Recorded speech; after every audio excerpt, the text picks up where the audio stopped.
এরপরে দিলাম আদা রসুনের পেস্ট। টমেটোটাকে ভালো করে কষে নিয়ে আদা রসুনের পেস্ট দিলাম। রেডিমেডও দিতে পারে বা বাড়িতে তৈরি করেও দিতে পারে।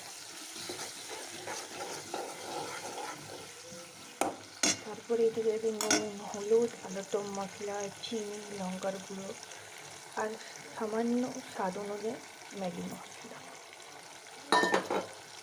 ভালো করে মশলাটাকে কষে নেবে যাতে কাঁচা মশলার গন্ধ না বেরোয়।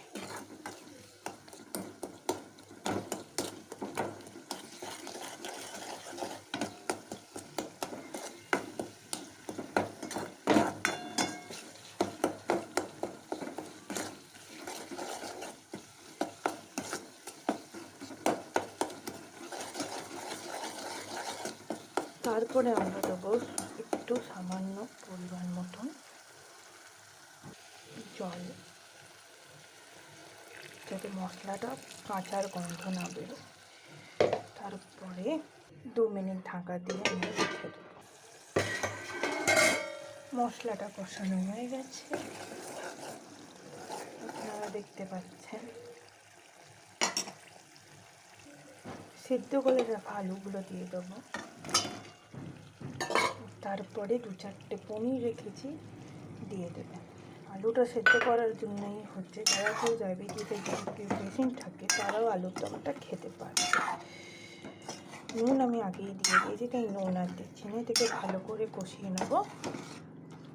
তারপরে পরিমাণ মতন জল দিয়ে একে একটু ভাপিয়ে নিয়ে ঝোল মতন তৈরি করে নেব। জল দিয়ে ঝোল মতন তৈরি করে নিলাম, যাতে ভাত দিয়ে খেতে পারে। এটা রুটির আলুর দম না তো, তাই রুটি আলুর দম হলে এরকমই করতে পারেন, কষে নেবেন, দিয়ে শুকনো করে নেবেন। কি আলুর দমটা বেশ ভালো করে ফুটছে। এবার আমি আমার তৈরি করা একটা জিনিস দিয়ে দেবো, যাতে আলুর দমটা সাদা হয়ে যায়, কারণ লাল সবাই প্রেফার করে না।